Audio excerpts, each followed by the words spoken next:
개송 294, 295. 어느 때 여러 비구들이 부처님을 친견하기 위해 다른 지방으로부터 사와띠의 제따와나 수도원으로 왔다. 그들이 부처님 곁에 앉아 있다가 아주 키가 작은 바띠아테라가 그들로부터 그리 멀지 않은 곳을 통과하여 지나가는 것을 보았다. 그러자 부처님께서는 그 비구를 가르치시며 이렇게 말씀하시었다. 비구들이여, 저기 키 작은 테라는 그의 아버지와 어머니를 죽이고 아무런 두카 없이 자유로운 몸으로 편안하게 걸어가고 있도다. 그러자 비구들은 부처님의 말씀이 얼른 이해가 되지 않아 잠시 어리둥절했다.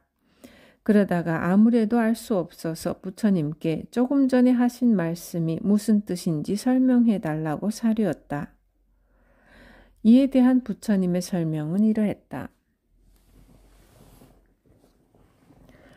부처님께서는 빠띠아테라가 모든 욕망과 교만과 허영, 삿된 견해와 여러 가지 감각기관에 대한 집착을 완전히 제거한 아라한이라고 말씀하신 것이었다.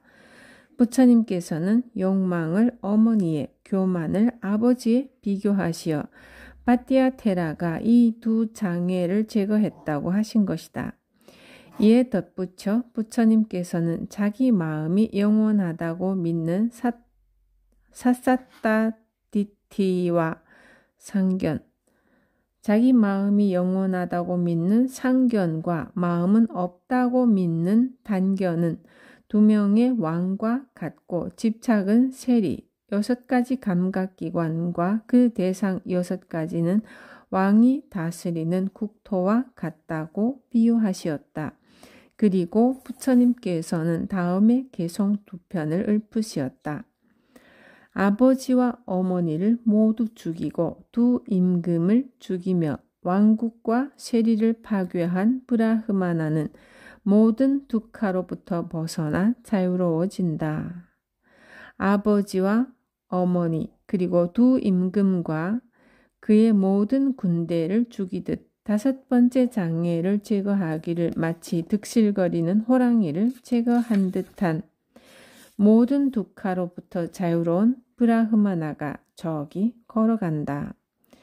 부처님의 이 설법 끝에 그 비구들은 모두 아라하타 팔라를 성취하였다. 부처님께서 웰루아나 수도원에 계시던 어느 때 나무꾼의 아들과 관련하여 개송 296, 301번을 설법하시었다.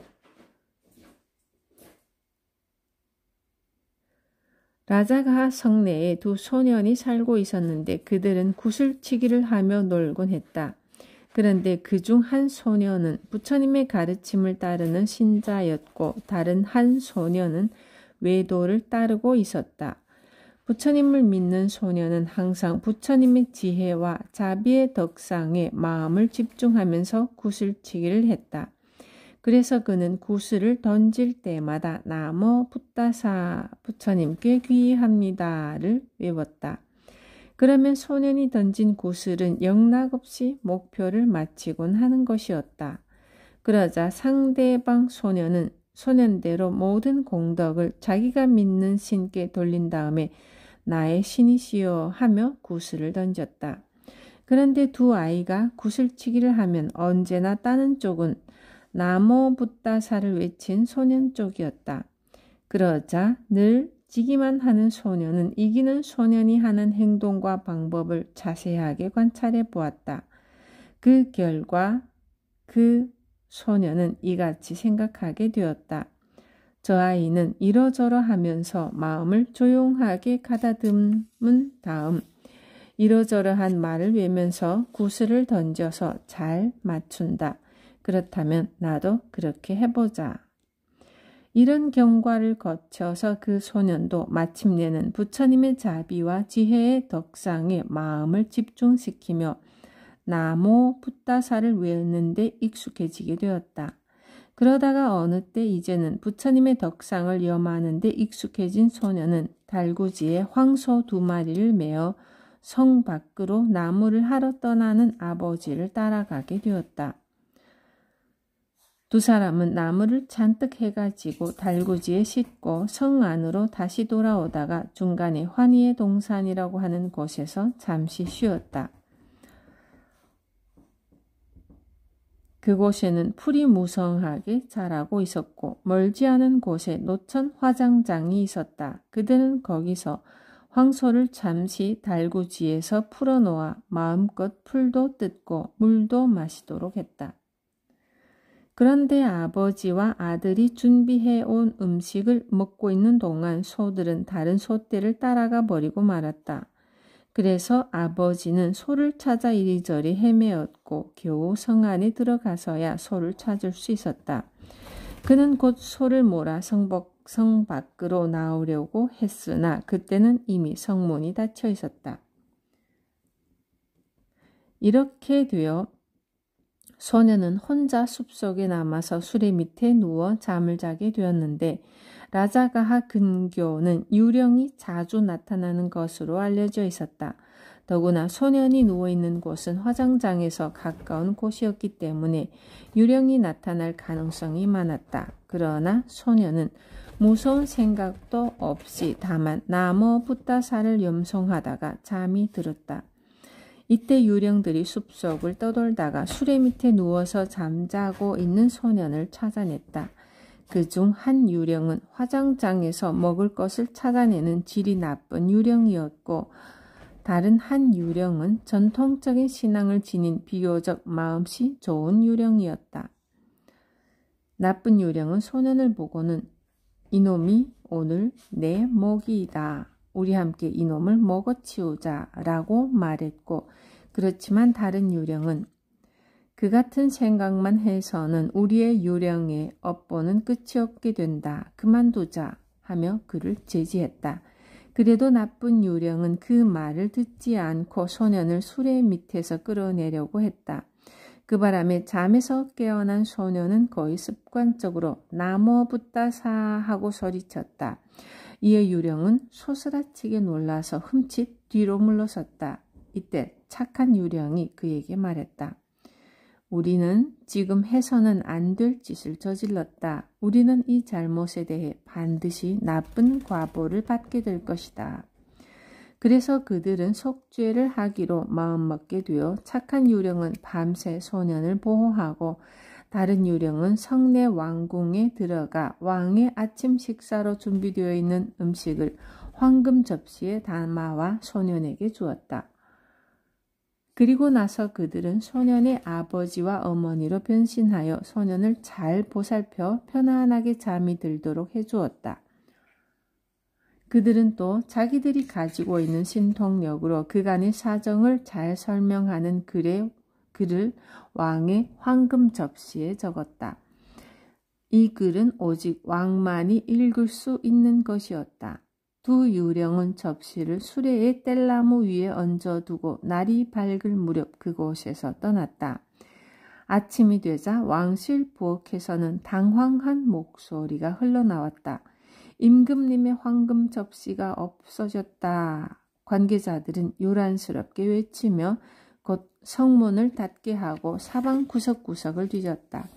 그러나 끝내 황금 접시를 찾을 수 없었고 마침내 성 밖까지 수색하게 되었는데 그러다가 한 사람이 소년의 수리 위에서 그것을 발견하여 그 소년을 범인이라고 단정하여 그를 왕에게 데리고 갔다. 왕은 황금 접시에 쓰여있는 글을 읽어보고 소년에게 물었다. 이 글이 무슨 뜻이냐? 대왕이시여, 저는 아무것도 모릅니다. 저는 제 아버지와 어머니께서 밤에 제게 음식을 가져다 주셔서 잘 먹었으며 지난 밤을 부모님의 보호 아래 편안하게 보냈다는 것 밖에는 모릅니다. 이때 소년의 부모가 왕궁에 도착했다. 왕은 그들을 조사해보고 왜 이 같은 일이 일어났는지 자세하게 알 수 있었다. 그래서 왕은 곧 소년과 소년의 부모를 데리고 웰루아나 수도원에 계시는 부처님을 찾아갔다. 왕은 부처님께 그간의 이야기를 다 말씀드린 다음 이렇게 사료였다. 부처님이시여, 부처님이나 담마에 대해 마음을 집중하게 되면 모든 위험으로부터 벗어날 수 있습니까?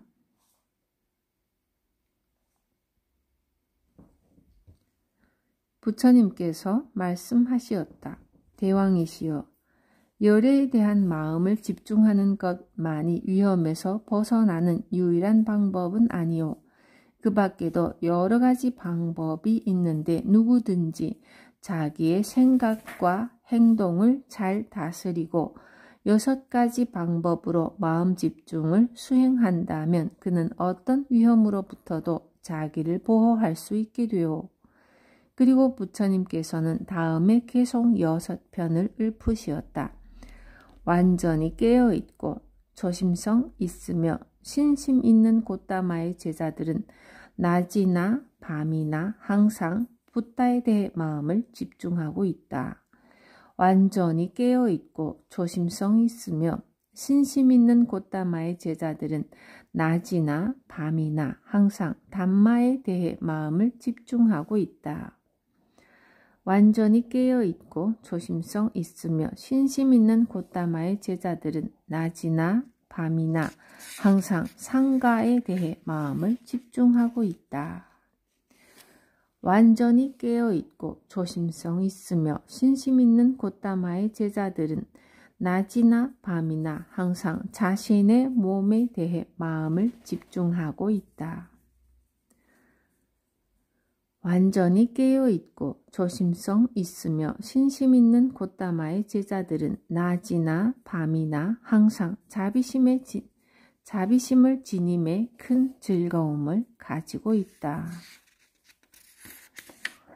완전히 깨어있고 조심성 있으며 신심 있는 곶다마의 제자들은 낮이나 밤이나 항상 마음 닦는 수행에 즐거움을 가지고 있다.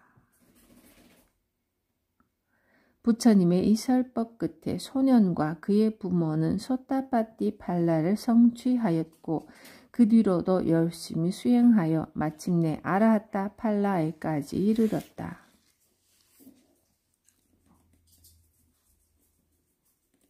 개송 302 왓지 출신인 한 비구 이야기. 까띠까 날 우기 안거가 끝나는 달의 보름날, 보름달이 밝게 빛나고 있었다. 이날 웨살리 성의 시민들은 대규모의 축제를 시작했다. 그래서 7,700명이나 되는 왕자들도 화려한 옷을 입고 왕궁에서 나와 축제에 참석했는데 그들의 옷을 장식한 금은 보석은 밝은 달빛 아래 아름답게 빛났다. 또 시내 여기저기서 깃발들이 펄럭였으며 모든 시민들은 아주 흥겹게 춤추고 노래했다. 이때 출가 전에 왕자였던 한 비구가 수도원 뒤 언덕에 홀로 올라가서 성 안에서 벌어지는 화려하고 흥겨운 광경을 물끄러미 내려다보다가 문득 자기 자신에 대해 쓸쓸하고 초라한 생각을 일으켰다. 그는 자기의 비구 생활을 비참하게 여기고 이 세상에 자기보다 더 쓸쓸한 사람은 없을 거라며 혼자 탄식하고 있었다. 그때 그의 옆에 있는 큰 나무에는 한 귀신이 살고 있었는데 귀신은 비구의 탄식을 듣고 이렇게 말해 주었다. 비구시여, 지옥에서 고통받는 중생은 인간을 부러워하고 인간은 천상에 태어나기를 원합니다. 그러나 천상인들은 숲속에서 홀로 살아가는 비구들을 부러워한답니다. 이 말을 듣고 비구는 곧 그 말뜻을 이해하여 자기가 비구 생활을 과소평가한 것을 매우 부끄럽게 생각했다.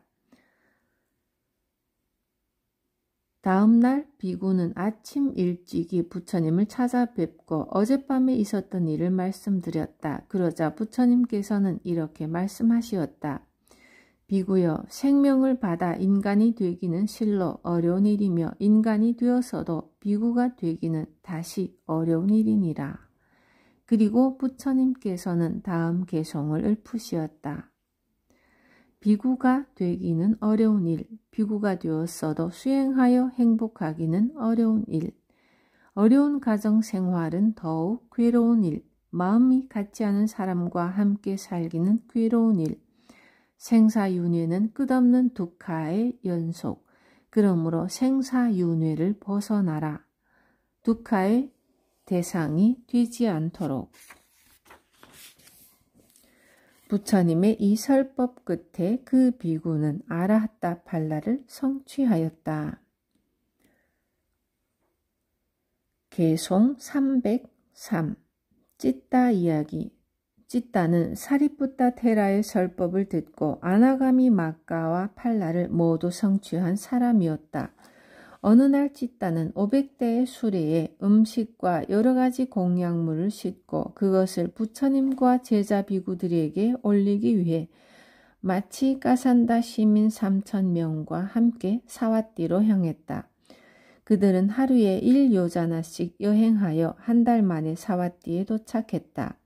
이때 찌따는 500명의 선발대와 함께 먼저 부처님께 가서 인사를 올렸는데 그가 부처님을 뵙고 있을 때 하늘에서 꽃송이들이 비처럼 내리는 것이었다. 그리하여 그는 환희심에 충만하여 부처님과 상가에 대해 큰 신심을 내었고 그 뒤로 한 달 동안 그곳에 머물면서 매일같이 부처님과 비구들에게 공양을 올렸다. 그리고 그 긴 기간 동안 동행한 3,000명의 시민들에게도 음식을 대접했다. 찌따가 이같이 환희에 넘치는 신심을 내고 있을 때 천상의 왕들은 크게 감동하여 그동안 그가 쓴 만큼의 재산을 그의 창고에 다시 가득 채워주었다. 찌따는 이같이 한 달에 걸쳐 공양을 올린 다음 수도원의 창고를 공양물로 가득 채워드렸다. 그리고 빈 수레로 가벼이 고향으로 돌아갔는데 이런 찌따의 신심에 감동한 천왕들이 그의 수레를 다시금 물건으로 가득 채워주는 것이었다. 이에 이 같은 광경을 지켜본 아난다 테라는 부처님께 여쭈었다. 부처님이시여, 제가 신자 찌따가 부처님에 대해 환희심을 내었을 때만 저런 보상을 받는 것입니까? 아니면 다른 종교 지도자들에게 환희심을 내어도 저런 보상을 받게 되는 것입니까? 그러자 부처님께서는 이렇게 대답하시었다. 아난다여, 찌따가 그같이 보상을 받은 것은 그의 환희심에 찬 신심과 너그러운 베품 때문이니라. 그는 또 계행이 높고 명성이 널리 알려져 있느니라. 이 같은 사람은 어디에 가든지 많은 사람들로부터 큰 존경을 받고 또 재산도 늘어나는 법이니라. 그리고 부처님께서는 다음 개송을 읊으시었다. 그에게는 신심이 가득하고 계행도 있다. 또한 그는 명성과 행운이 있나니 어디를 가나 존경받는다. 개송 304 줄라수바따 이야기. 부처님께서 제따와나 수도원에 계시던 어느 때 사와띠의 부호 아나따 빈디가의 딸 줄라수바따와 관련하여 개송 304번을 설법하시었다. 이 이야기는 아나따 빈디가의 소년 시절부터 시작된다. 그에게는 아주 가까운 친구로 당시 우가국의 재정관의 아들인 우가라는 소년이 있었다. 이 우가는 아나따 빈디가와 다른 지방의 출신이었지만 마침 그와 같은 스승의 집에 함께 머물면서 학문과 예술을 공부하게 되었다. 그들은 한 스승 밑에서 공부하는 동안 우정이 깊어져서 장래에 대해 여러 가지 의견을 나누게 되었다. 그러다가 이 다음에 우리가 어른이 되어 결혼하여 아들이나 딸을 낳으면 그들을 서로 결혼시키자고 약속하였다. 그런 뒤 그들은 마침내 어른이 되어 각자 자기 아버지의 뒤를 이어 자기가 사는 도시의 재정관이 되었으며 결혼해서 자녀도 갖게 되었다. 그 후에 어느 때 우가는 500대의 수레에 상품을 가득히 싣고 장사를 하기 위해 사와띠에 갔다. 그러자 그 소식을 들은 아나타 빈디카는 자기 딸 쫄라수바따를 불러 이같이 일렀다. 나의 귀여운 딸아, 너는 시아버지가 되실 우가 재정관이 우리 집에 오시게 되었다. 너의 시아버지가 되실 우가 재정관이 우리 집에 오시게 되었다. 너는 예절을 갖추어 그분을 잘 모셔야 하느니라. 알겠습니다, 아버지. 쫄라수바따는 아버지의 말씀에 공손히 응하면서 마음속으로 아버지의 말씀을 잘 따를 것을 다짐했다. 그녀는 우가가 온 날부터 손수 음식과 반찬을 만들어 우가에게 올렸다. 그리고 우가의 방에다 여러 가지 향과 꽃을 갖다 놓고 식사 시간 전에는 손 씻을 물을, 잠자기 전에는 목욕물을 데워드리는 등 우가가 편히 쉴 수 있도록 갖가지 편의를 제공했다. 우가는 쫄라수바따의 여러 가지 행동을 유심히 살펴보고 나서 큰 기쁨을 느꼈다. 그래서 그는 한가하게 옛 친구와 이런저런 이야기를 나누던 중 자기들이 젊었을 때 했던 약속을 상기시키며 쫄라수바따를 자기 아들과 결혼시키고 싶다고 말했다. 우가는 그 성장 배경에 따라 외도를 믿고 있었다. 그래서 아나타 빈디카는 10가지 위대한 힘을 지니신 부처님을 찾아가 자기 딸을 외도 신앙인인 우가의 집에 시집 보내는 문제에 대해 자문을 구했다. 그러자 부처님께서는 재정관 우가가 부처님께 귀의할 수 있는 인연이 있음을 아시고 쫄라수바따가 우간의 집으로 시집가는 것을 승낙하시었다. 그리하여 아나타 빈디카는 아내와 상의한 다음 우가의 청혼을 받아들여 딸의 결혼 날짜를 정했다. 위사카의 아버지 다난자야가 위사카를 시집 보낼 때와 같이 재정관 아나타 빈디카 또한 엄청난 결혼 예물을 준비해서 딸을 시집 보냈다. 그리고 딸 수바따에게는 꼭 지켜야 할 10가지 계율을 다시 한번 가르쳤다. 또 그는 위사카의 아버지가 그러했듯이 딸에게 8사람의 지혜로운 사람을 후견인으로 딸려보내어 만약 딸이 억울한 일을 당하게 되면 그 진상을 밝혀 도와주라고 지시했다. 그리고 딸이 시집으로 떠나던 날은 부처님과 비구상가에 큰 공양을 올리고 모든 시민들에게도 자기 딸이 전생에 큰 공덕을 지어 금생에 이같이 화려한 결혼식을 올린다는 것을 알게 하였다. 수바따는 곧 시부모와 남편이 있는 우가시에 도착했다. 그곳에는 시부모가 되실 분과 수많은 사람들이 나와 있다가 환호로서 그녀를 맞았다. 그녀는 위사카가 그랬듯이 마차에서 내려 화려하고 값진 겉옷을 환영 나온 시민들에게 보였다. 그리고 시민들이 그녀에게 보내는 각종 꽃과 선물을 받았고 그녀 또한 시민들에게 답례품을 주었다. 그래서 많은 사람들이 그녀의 덕과 아름다움을 칭찬했다. 얼마 뒤 그녀의 시부모는 그들의 신앙에 따라 발가벗고 자는 자이나교 승려들을 집으로 초대하여 공양을 올리게 되었다.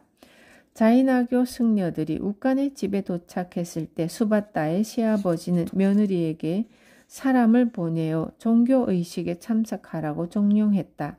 그러나 수바따는 정숙한 여자로서 발가벗고 있는 남자들 앞에 갈 수 없다고 거절하고 우가가 몇 차례나 사람을 보냈지만 끝내 거기에 가지 않았다. 그러자 우가는 화를 내며 며느리를 집에서 내쫓아버려라 하고 아랫사람에게 지시했다. 그렇지만 쫄라수바따는 정당한 이유 없이 누구도 나를 죄인으로 단정할 수 없습니다 하며 8 후견인을 불려서 지금까지 있었던 일을 모두 설명해 주고 대책을 물었다. 후견인들은 수바따의 설명을 듣고 나서 수바따에게는 아무런 허물이 없음을 인정했다. 그래서 그들은 우가에게 왜 며느리를 내치려 하는지 물었다. 한편 수바타의 시부모들은 서로 이 같은 이야기를 나누고 있었다. 며느리는 우리가 믿는 교단의 승려들이 겸손하지 못하다면서 인사드리려 하지 않았소. 그렇다면 며느리가 따르는 승려들은 어떻게 행동하기에 며느리는 그들을 그렇게 존경하는 것일까? 그래서 웃가들은 그녀를 불러 물어보았다. 네가 존경하는 승려들은 도대체 어떻게 행동했기에 너는 그들을 그렇게 칭찬하느냐? 그들은 어떤 계율을 지키며 어떤 수행을 하느냐? 이에 수바타는 기다렸다는 듯이 부처님과 제자 비구들의 덕행에 대해 이같이 대답했다. 아버님, 그분들의 감각기관은 밝고 맑습니다. 그분들의 마음은 고요하며 언제나 조용하게 걷고 침착하게 섭니다. 그분들은 눈을 아래로 뜨고 말은 극히 적게 하시는데 이 같은 분들이 저의 스승 비구들이십니다. 그분들은 몸과 마음을 티 없이 깨끗하게 닦아 안과 밖이 진주처럼 청정하며 쌓은 공덕 또한 몸과 마음에 가득하신데 이 같은 분들이 저의 스승 비구들이십니다. 이 세상 사람들은 무엇을 얻게 되면 우쭐하고 잃게 되면 풀이 죽지만 그분들은 얻고 잃음에 대해 차별이 없으신데 이 같은 분들이 저의 스승 비구들이십니다. 세상 사람들은 명예가 있으면 우쭐하고 명예가 없어지면 풀이 죽지만 그분들은 명예가 있고 없으면 차별이 없으신데 이 같은 분들이 저의 스승 비구들이십니다. 세상 사람들은 칭찬을 받으면 우쭐하고 비방을 들으면 풀이 죽습니다. 그러나 그분들은 칭찬이나 비방에 대해서 똑같은 태도를 보이시는데 이 같은 분들이 저의 스승 비구들이십니다. 세상 사람들은 쾌락을 만나면 우쭐하고 고통을 당하면 풀이 죽습니다. 그러나 그분들은 쾌락과 고통을 만나도 결코 동요하지 않습니다. 이 같은 분들이 저의 스승 비구들이십니다. 수바타의 이 같은 설명을 듣고 그녀의 시부모는 매우 흡족하게 생각했다. 그녀의 시어머니는 수바타에게 물었다. 그러면 우리 부부도 너의 스승 비구들을 만날 수 있겠느냐? 예, 그것은 아주 쉬운 일입니다. 그렇게 되어 수바타는 시부모가 부처님과 제자들을 만나 뵐 수 있게끔 주선하게 되었다. 수바타는 곧 부처님과 비구 상가에 풍부한 공양을 올릴 준비를 하도록 사람들에게 이르고 곧 집 맨 위층에 올라가 부처님이 계신 제타와나 수도원을 향해 몸의 5부분이 땅에 닿는 큰 절을 올렸다. 그런 한편 그녀는 마음속으로 부처님을 부르면서 향수와 꽃을 들고 부처님의 크나큰 자비와 지혜를 일념으로 생각했다. 그리고 자스민 꽃을 허공에 던지며 이렇게 발언했다. 부처님과 성스러운 500비구들께서 저희 집에 오시어 공양을 받아주십시오. 그 증거가 이 꽃입니다. 부처님, 이것을 증거로 제가 부처님과 500아라한 비구들을 초청했음을 인증해 주십시오. 그러자 허공을 향해 던진 자스민 꽃은 스스로 허공을 날아 일산 형태가 되어 제타와나 수도원에서 설법하고 계시는 부처님의 머리 위에 머물렀다.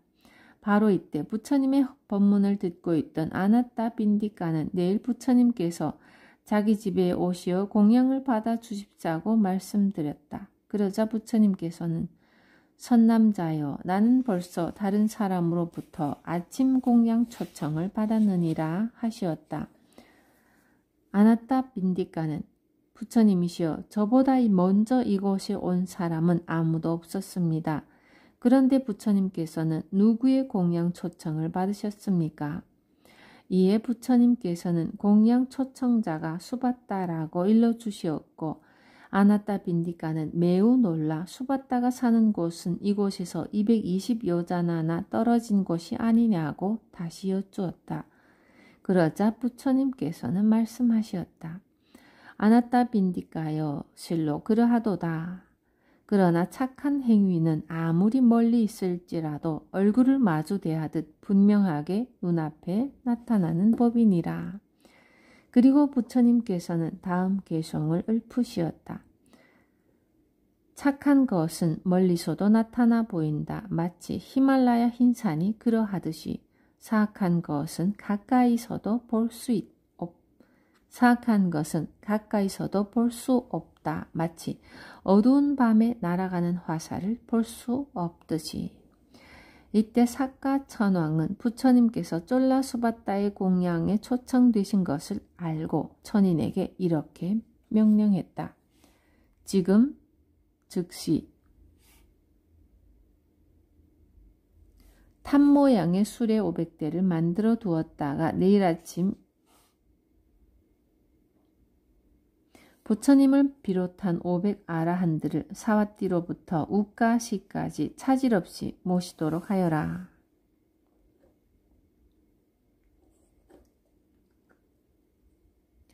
다음 날이 되자 과연 탑 모양을 한 500대의 수레가 수도원 정문 앞에 대기하고 있었다.